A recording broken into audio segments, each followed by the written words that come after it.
Right, why the fuck is my camera reset? This always happens, honestly.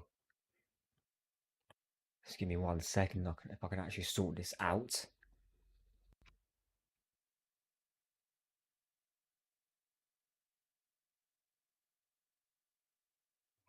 I do not want that to happen, but bear with me 1 second, because this is what is going on.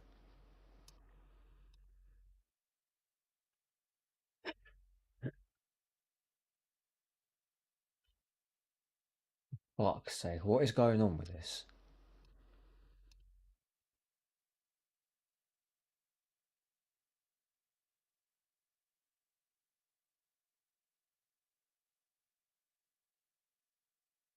I need to sort this out again, so...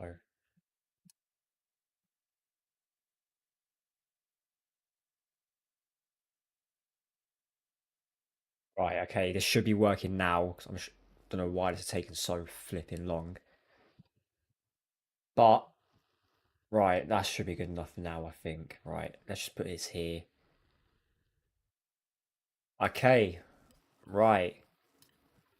Um, cool. We are back for the preview. Let me just clear the stuff out the background.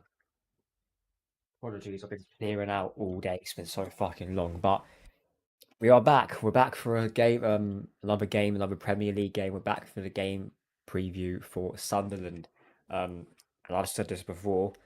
This is going to be a very, very tough game because Sunderland are no joke when it comes to the way that they surprised everyone in this Premier League, and it's going to be a tough test for us. It's going to be a test that I'm looking forward to because this it has. I'm not saying it is going to be a banana skin, but it's one of them games where you think it will have the potential to, even though I don't think it will. Even though I think we will win this game, it's got potential to be a very sticky ground to go to. But I'm going to get the Arteta press conference out because I think he did do it quite earlier today. Smash the likes as well as you enter the stream, people. Like, sub, share, do whatever you got to do to help this channel grow. Yes, he has done his pre-Sunderland presser. And yeah, we're gonna get straight into it. So he says that the injuries are all the same, i.e., Gyökeres, Gabby Jesus, not Gabby Jesus, Madueke, Havertz, and Odegaard are all still out, which means they hopefully should be coming back after the international break. Fingers crossed, anyway, because during this Christmas period, because we got a tough December as well. I think we got a bit of a fixture pile up going on because of the game against Crystal, game at Crystal Palace as well. I think that got scheduled to like Christmas Eve, I think, or the day before Christmas Eve, which is going to be a tough game. But we actually do have a squad now, and those lot coming back, whether we rate them or not, is squad depth, and we do need our squads to be available if we're going to have a chance to win not just one trophy, which is the bare minimum, to win more than one trophy as well. But yeah, and one thing as well, Gabriel Jesus is back in training, which is very happy to see. I do think he will get sold in January. I think there are rumours floating about that he is going to end up leaving in January, whether that's us selling him to a club in maybe Brazil, with Saudi, another Premier League team who need a number nine or an attacker. But it's a shame because when he came back, when he came into the team last season, because I think Havertz was out, I think, or Havertz might have been on the bench. He was bagging goals for fun when he came back, and it's really unfortunate that his ACL injury got done. Hopefully, if we do decide to keep him, which I don't think we will, because yeah, like I said, way too many injuries. He's going to be well behind the pecking order now. Obviously, Gyökeres is our main striker. Marino, for me anyway, is behind Gyökeres. Then you've got Kai Havertz, and then you've got Gabby Jesus. So unless you can play on the wing, which we've got Trossard and Martinelli, Madueke, and Saka on the other side, it's going to be hard to get him to get into the team. Um, On Gabriel Jesus being back in training, it's about making steps day by day in the different surroundings. He's been doing everything on his own. Now he's got very competitive players around him. Let's see how he copes with that. But he's full of energy. I love the reaction from all his teammates when he first joined, and it's great to have him back. Um, on his relate, okay, on if they could be free after the international break. This is regarding the players that I mentioned. Some of them, all of them, I don't know. There are lots of things that have to happen in the next 2 weeks, and everything has to be perfect. But I think we'll be very close to most of them, and in a really strong position. And like I said, just having squad depth there in attack, especially because defensive cover, we are very, very solid when it comes to our sort of depth in defence. Well, the problem is obviously in attack where the injuries have come, and to be fair, the fact that Gyökeres is out. To be fair, at the minute, I guess after Marino scored them 2 goals, will anyone miss him? I doubt it, which is not a no slander on Gyökeres at all. Because Marino is a very, very capable person playing that striker role, and we saw that last season. Um, on his relationship with Granit Xhaka, I loved every minute we spent together. When I joined, he was in a special moment in his life and career, and between all of us, we tried to guide him, to give him a different perspective and make him feel loved and valued. And he responded in an incredible way. He made me a better coach. He helps us develop and improve a lot of as a football team and as a club. And I will be eternally grateful because I had great memories with him.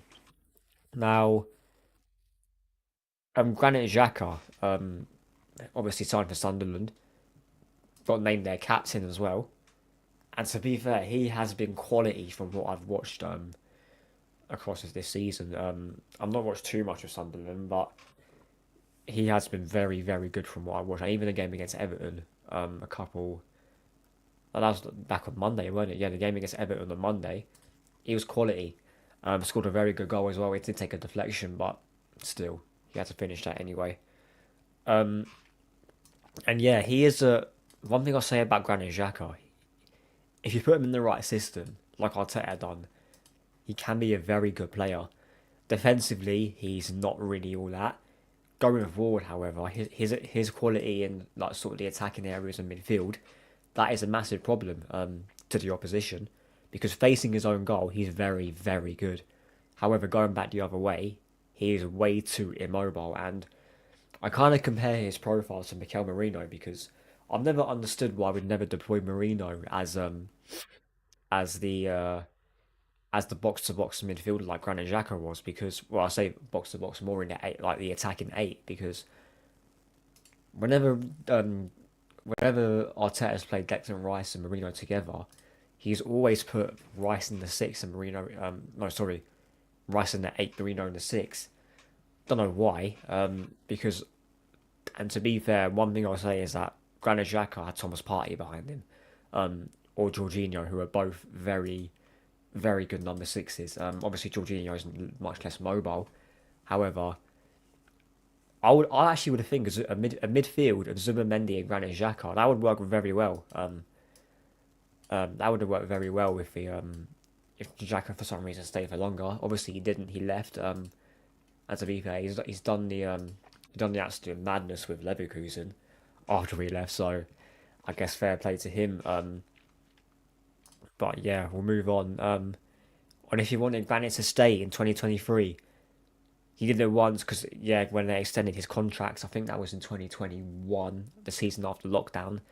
Um, and when he came in and explained the reasons, you have to understand a human being. You have to be grateful. It was a unique opportunity for him to go back to Germany and his family, and there were certain things that he wanted to experience as well.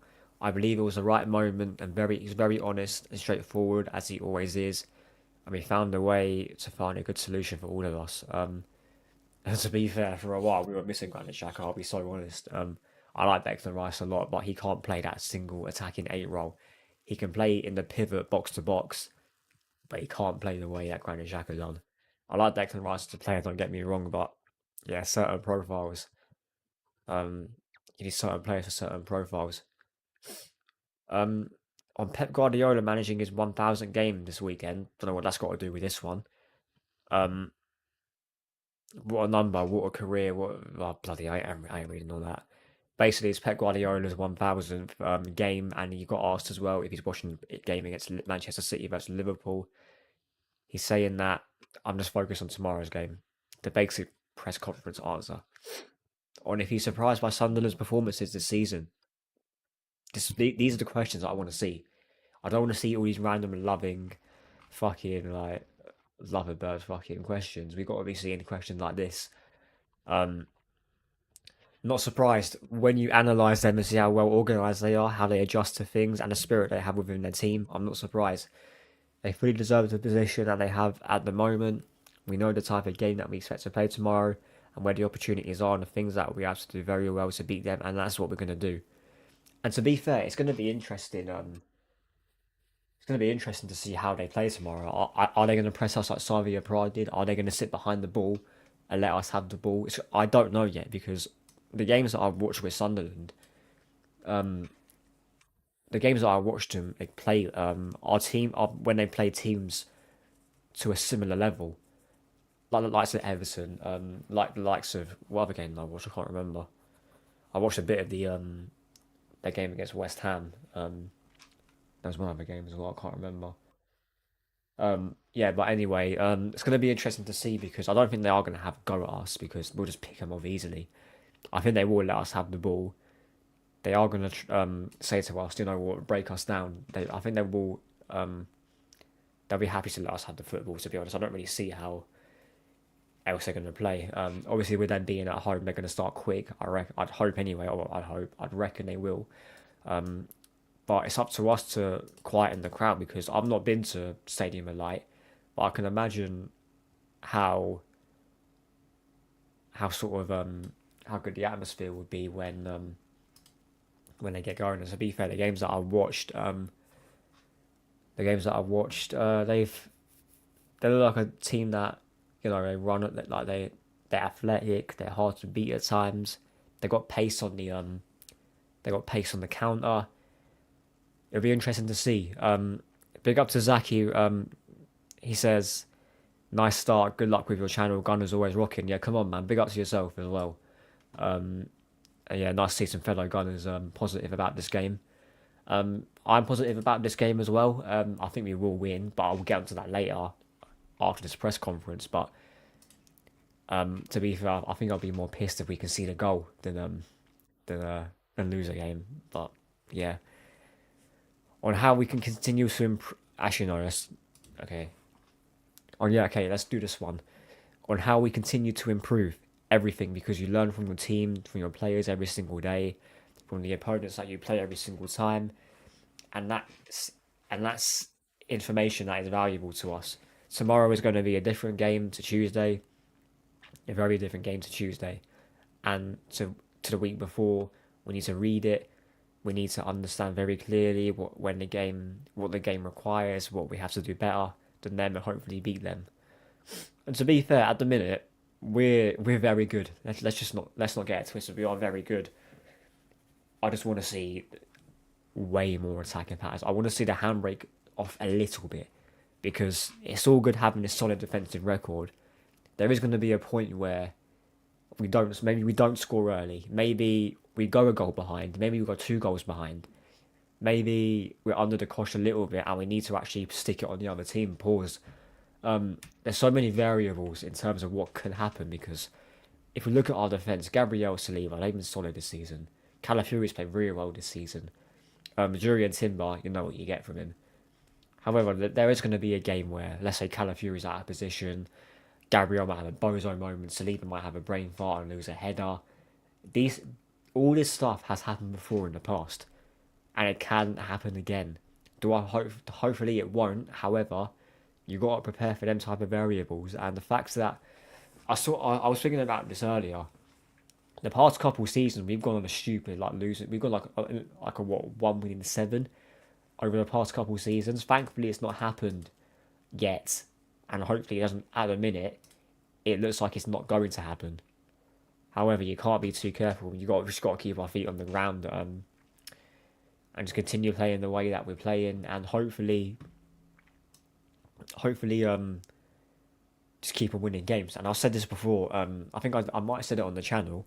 I said if we get out of January and we're double points clear of Man City or Liverpool, I will start talking with Chest on whether we are going to win the league or not. Because at the minute we're what we're how many? I think we're what 8 clear, 8 and 9 clear. I think. Um, no, I think we're 7 or 8 clear. I think I can't quite remember. Oh no, never mind. I know if we win and they draw, then we're that much clear. We're 6 clear of Man City and we're 7 clear of Liverpool. Um, to be fair, and we've seen us bottle an 8 point lead before. And to be fair, even with the fixture pile up in sort of January time, we might have a possible Carabao Cup semi final, a possible final potentially. There's games like not Aston Villa, games like Bournemouth, Liverpool, Tottenham away is there somewhere. I think Manchester United is there somewhere. There are some tough games in that sort. And yes, Man United are great now. However, they do give us a problem quite a few games, and they have given us a problem in quite a few games. Um, but yeah, just one game at a time. I want to see some more sort of attacking football than what we're seeing now. Um,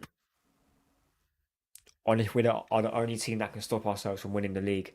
No, I do not agree. Sorry, because any team has the capacity, and I'm sure the belief as well that they can do it. We are fully aware of that. We know our strength. We know our strength.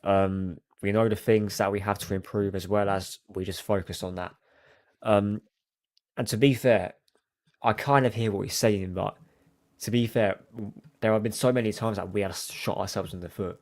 The 8 point bottle job season, it was his in-game management and not having a stomach in that running is as to the reason why we didn't win it. The season after, bottled the game against Aston Villa, playing Kai Havertz in midfield and starting Zinchenko for no reason. That cost us. Um, and yeah, just little variables like that as a reason as to why it has been our sort of downfall. Big up Kevin as well. Good luck. Yeah, thank you, man. And yeah, big up to everyone who was commenting as well. Like I said, any sort of interaction on the channel is very much appreciated. Um, but yeah, that is it in terms of the press conference. Actually, no, there's actually more. Actually, there's a lot of questions about Granit Xhaka. I'm not reading all of these. Um, actually, no, there is a little bit more in the press conference. Let's have a little look. Um, on what Mikel Merino brings to our game as a striker. It's not unnatural because he hasn't played there before in his career, but he's such an intelligent, competitive player that he can adapt to any position. Because first of all, he is willing to do his best, to understand what he needs to do. He's always asking questions and he's a winner. Wherever he plays, the only thing he wants is to win and to contribute to the team. And when you have that mindset, things normally go well for you. And I just thought of this as well. Whoever scouted Mikel Merino as a striker, they need to go to jail, honestly, because there's nothing about this game that screams he is a defensive midfielder. This guy is either a box crasher, an attacking eight, or he is a striker and maybe a false nine. Nothing in between that because this guy in and around the box, this guy is cold. This guy is very, very good, and his IQ when he's playing in his positions as well is is good for someone that was meant to come in as a midfielder, because as a midfielder, he is a crap signing. As an attacker, he's a very, very good signing. But I guess you got to give credit to Arteta. Although his hand was forced in the way that game against Leicester, he he managed to find the role for Marino, and um he's actually thriving in that role as a striker. On Mikel Marino's role in the squad, I think they're all squad players because we have built a squad that can have the capacity to achieve what we want. We've got to wait and see about that, mate. The roles will change, and his has changed now in the last 2 seasons, and in different ways for different situations as well. But the impacts on the team remains very, very positive. Um, Speaking of riddles there, mate, but all right. But yeah, that is it for the press conference. Um, oh yeah, I can share the thing now. I can share this now. Haven't I? Wait, hang on. If I do, can I share the screen on this? Because I've never seen this work.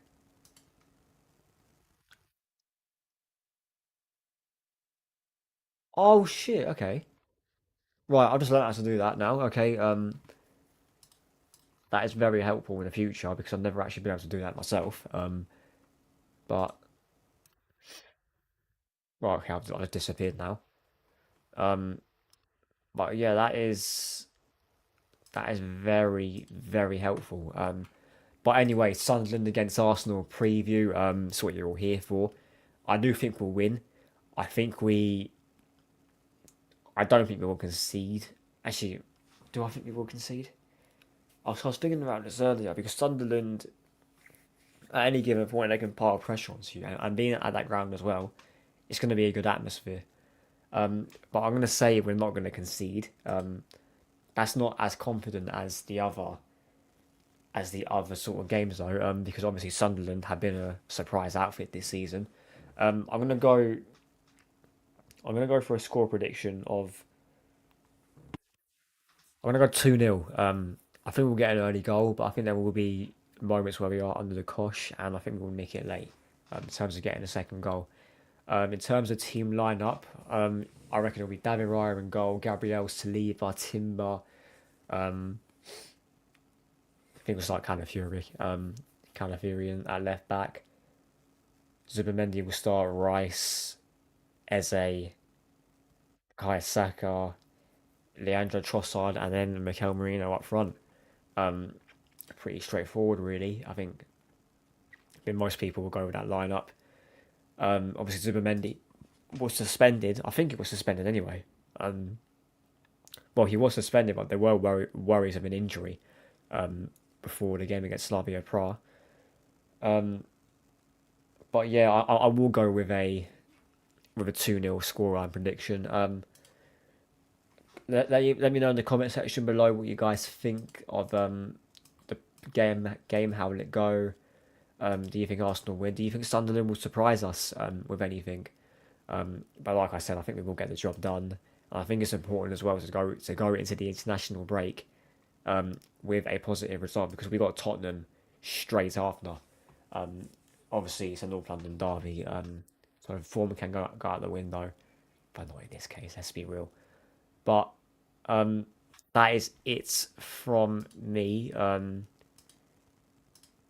second, let me just double check the stream has been sent out. Yes, it has. Um, but yeah, that is it from me. My mic has been very loud the whole time. Jesus Christ. Right, that's not. I have to watch this back and make sure it won't blisteringly loud. But that is it from me. Like, sub, share the content around, and I'll see you lot in a bit.